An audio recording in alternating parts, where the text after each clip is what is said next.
Hey Swaminarayan everyone. Today I am going to explain you about the economic growth, and it is the second unit of economics which is there in 12th standard economics. So first of all, what is economic growth?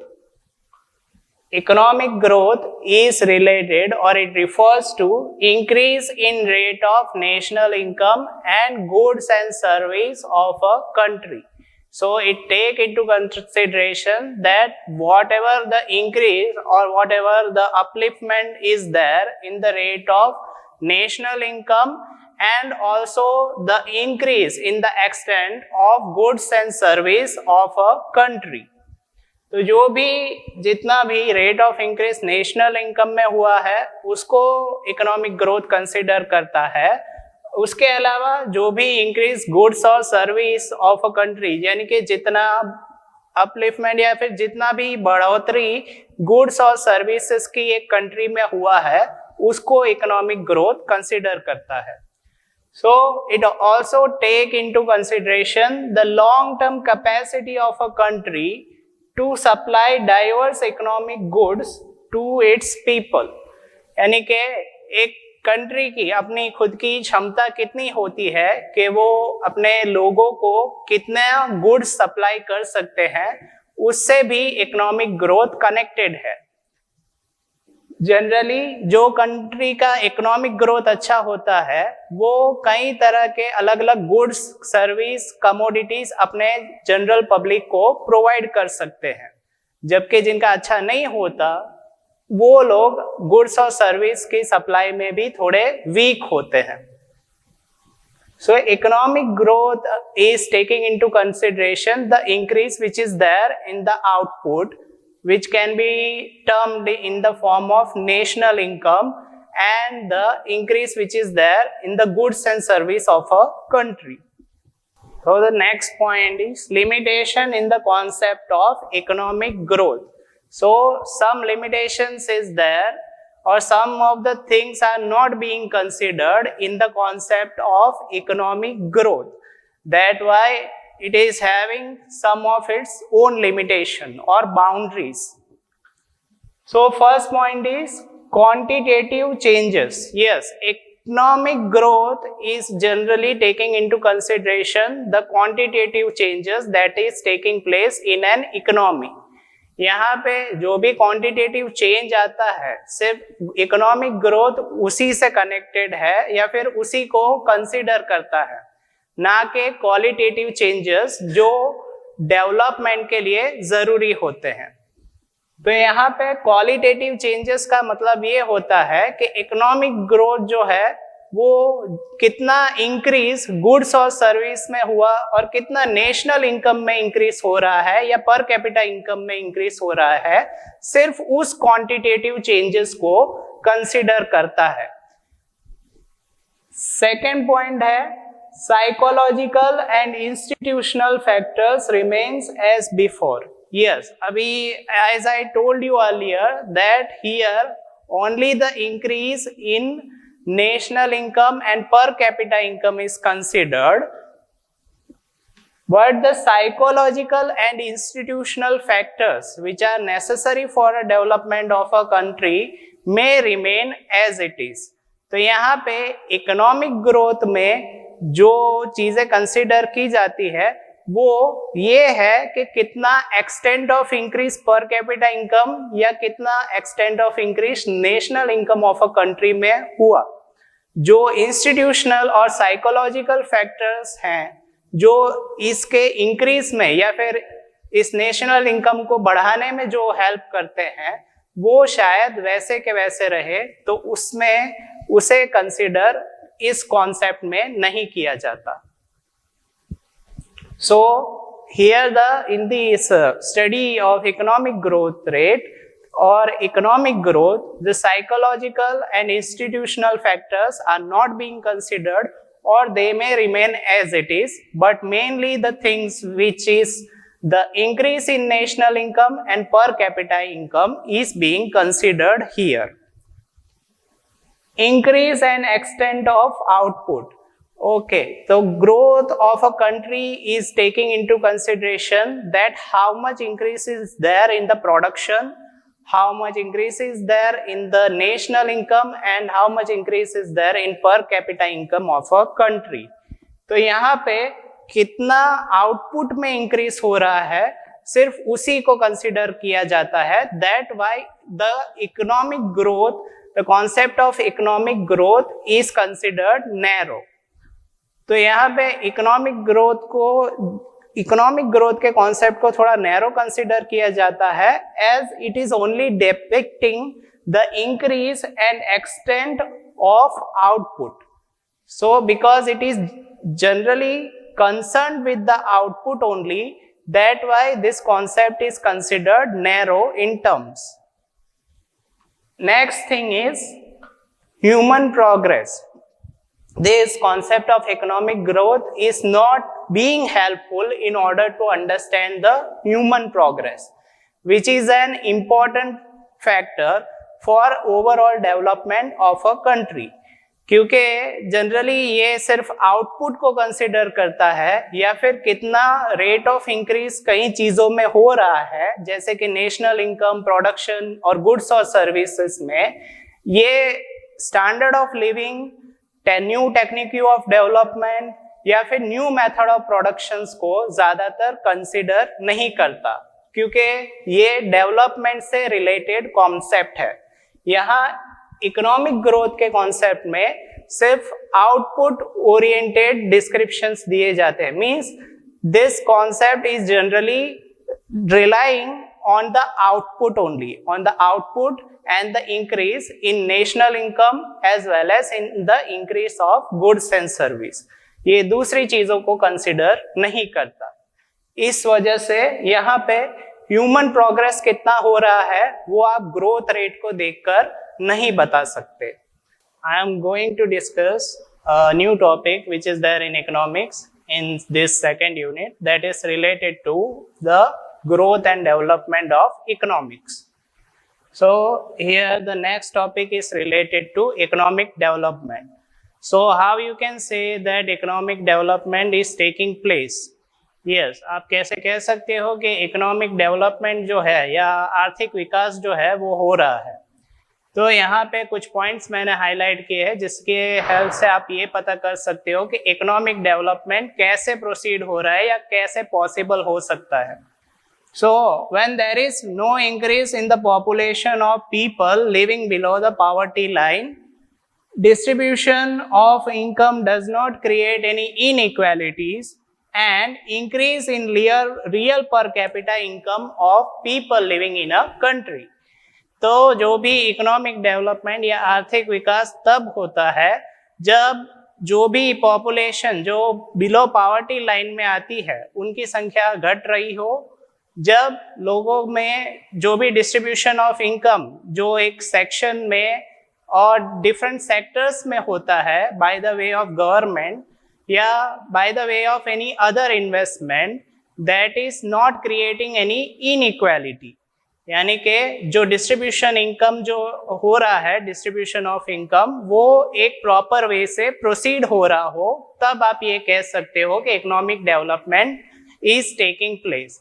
And you can also state that when there is a increase in real per capita income of the people living in a country. जब लोगों की per capita income, जो भी जितने भी लोग किसी country में है, उनकी पर कैपिटा इनकम में सही मायनों में इंक्रीज हो रहा हो, then you can state that the economic development is taking place. The second thing is economic development is also referring to increase in factors of production and new technique of production. तो यहाँ पे जो भी economic development है वो इस चीज पर भी ध्यान रखता है कि कितना इंक्रीज फैक्टर्स ऑफ प्रोडक्शन में हो रहा है, जैसे कि लैंड, लेबर और कैपिटल. जिन फैक्टर्स की मदद से प्रोडक्शन प्रोसीड होता है या फिर प्रोडक्शन को कंटिन्यू किया जाता है, तो ये एक्टिविटीज कितने हद तक बढ़ रही है, कौन से प्रोडक्शन के नए टेक्निक्स इंट्रोड्यूस किए हैं जिसकी वजह से डेवलपमेंट पॉसिबल हो सकता है. दूसरा, increase in per capita income, और लोगों की पर कैपिटा इनकम में कितना इंक्रीज हो रहा है, जिससे कि लोगों का स्टैंडर्ड ऑफ लिविंग जो है वो रेज हो रहा है, इसको भी इकोनॉमिक डेवलपमेंट कंसिडर करता है. So the economic development taking into consideration the increase in factor of production and the new technique, it creates the new technique of production which leads to increase in per capita of income, as well as it raises the standard of living of a people living in a country irrespective of the population, whether it is increasing or it is remaining constant. तो population चाहे बढ़ रहा हो या फिर वो constant रहे, लेकिन लोगों की पर कैपिटा इनकम में कितना इंक्रीज हो रहा है, उनका स्टैंडर्ड ऑफ लिविंग कितना रेज हो रहा है, उससे इकोनॉमिक डेवलपमेंट का थोड़ा कंसर्न होता है. The next point is characteristics of economic development. Economic development में कौन से कैरेक्टरिस्टिक्स आते हैं? पहला characteristics, economic development is a continuous process, it is a multi dimensional process also, and it is a process which is slow but it is a strong one also. तो ये जो economic development का process है वो initially थोड़ा fast होता है, but it slow down after a period of time. And in any country, किसी भी कंट्री में इकोनॉमिक डेवलपमेंट को इनिशिएट करना थोड़ा फास्ट इजी होता है, फास्ट और इजी रहता है, लेकिन उसे मेंटेन करके रखना थोड़ा डिफिकल्ट होता है. सो in any country it is easy to initiate the process of development, but it is difficult to maintain it. This process of economic development is fast initially, but it slow down after a period of time. जो economic development का process है वो initially fast way से आप proceed कर सकते हो, लेकिन ये आगे जाके एक पीरियड के बाद थोड़ा स्लो डाउन होने लगता है. Second thing is quantitative and qualitative changes. Yes, economic development is taking into consideration both quantitative and qualitative changes. जो भी quantitative या qualitative changes है उन दोनों को economic development में consider किया जाता है.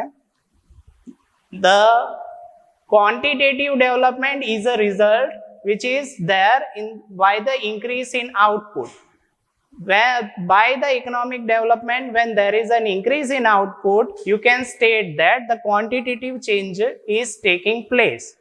जब economic development की वजह से किसी तरीके से output में किसी तरह का increase होता है जब, तब आप कह सकते हो कि quantitative change is taking place. While due to research, when there is a change in the quality of the product, or there is a change in the quality of product in favorable manner, then you can state that the qualitative change is taking place. जब किसी new technique of production को introduce करने से किसी तरह का qualitative change जब product में आता है, तो उसको आप qualitative change is taking place in economic by the way of economic development that you can state. So once again I want to go through this point, okay, what is quantitative and qualitative change. The quantitative change is possible by the increase in output, which is a result of economic development, while the qualitative change is a result of research, due to which there is a change in the quality of a product. तो जो quantitative change होता है वो output से related होता है, जबकि जो क्वालिटेटिव चेंज होता है वो चेंज किसी रिसर्च या फिर किसी न्यू टेक्निक ऑफ प्रोडक्शन को इंट्रोड्यूस करने की वजह से प्रोसीड होता है. Third point is change in demand. Yes, due to economic development, the income of the people generally increases, and when the income of the people increases, that change there is a change in their taste. So because of that change, initially there will be a demand for primary and basic good, while subsequently there is an increase in the demand of luxurious and comfort items. तो economic development की वजह से change in demand भी आता है, जो change in demand increase in income की वजह से होता है, जो लोगों की इनकम में बढ़ोतरी होने की वजह से पॉसिबल होता है। तो जब लोगों की इनकम बढ़ती है तो उनके टेस्ट और प्रेफरेंस में थोड़ा चेंज आता है। पहले वो लोग बेसिक और प्राइमरी गुड्स की डिमांड बढ़ती है और उसके बाद लोगों में लग्जरियस और कंफर्टेबल गुड्स की डिमांड भी धीरे धीरे बढ़ने लगती है। तो change in demand is also possible because of the economic development, और change in demand is taking place by the economic development. Change in labor. Change in labor here means there is a scope for increase in education of labor due to economic development. जब economic development होता है तो labours या workers जो होते हैं उनके education के स्कोप को भी बढ़ाया जा सकता है, और इसकी वजह से डायनामिज्म और the labour can become dynamic. इसकी वजह से लेबर की वर्किंग स्किल और लेबर की एफिशिएंसी में भी काफी हद तक चेंज आता है, जो चेंज फेवरेबल होता है आपके प्रोडक्शन के लिए या फिर उसके कंट्रीब्यूशन के लिए। Fifth point is capital formation. Capital formation is related to generation of more funds. तो कैपिटल फॉर्मेशन कब पॉसिबल होता है? When the economic development is there, new commodities are being introduced in the market, or new commodities are coming into existence in the market. Economic development की वजह से नई commodities market में आती है, और इसके अलावा new enterprises are there which are investing in the market or which are involved in the distribution of goods and services in the market. तो जब इकोनॉमिक डेवलपमेंट होता है तो कुछ नए एंटरप्राइज, कुछ नई कंपनी इस मार्केट में आती है जो आपको गुड्स और सर्विस प्रोवाइड करती है, जिससे कि गुड्स और सर्विस के अलावा मार्केट में इन्वेस्टमेंट जो होता है वो बढ़ता है, और इससे इकोनॉमी में कैपिटल फॉर्मेशन होता है। Because of the new enterprise is entering in the market, it leads to increase in investment and capital formation in a country. Yes, I am continuing with the next point, that is change in technology. So change in technology is also one of the characteristics of economic development. So what is there in change in technology? So a shift can be seen from the old fire and water based technology to latest coal and iron based technology, which is leading to fastest development. तो जब भी economic development होता है तो technology में भी थोड़ा change आता है। फॉर एग्जांपल, जो ओल्ड टेक्नोलॉजी जो है वो प्रोडक्शन के लिए फायर और वाटर पे थोड़े रिलाइड थे, जबकि अभी की नई टेक्नोलॉजी जो है वो आयरन और कोल का यूटिलाइजेशन करते हैं प्रोडक्शन के लिए, जिससे कि फास्टेस्ट डेवलपमेंट होता है। So economic development also leads to the change in technology. Next point is self-motivating. So after a period of time, the development process becomes self-motivating, or it takes place on its own. So here I have stated you the points that are related to economic development, or that are related to the characteristics of economic development. First point is economic development is a continuous process. It takes into consideration the qualitative and quantitative changes. Third, that is change in demand can be seen while economic development is proceeding. Fourth is that the change in labor or dynamism in labor can be introduced. Fifth point is related to change in capital formation, means generation of more capital or funds can be seen in a country when the economic development is taking place. Sixth point is change in technology is also possible by the way of economic development. And this economic development is becoming a self-motivating process. ये अपने आप से proceed होने लगता है अगर इसे first initial stage पे ठीक तरीके से स्टार्ट किया गया तो। ठीक है, थैंक यू।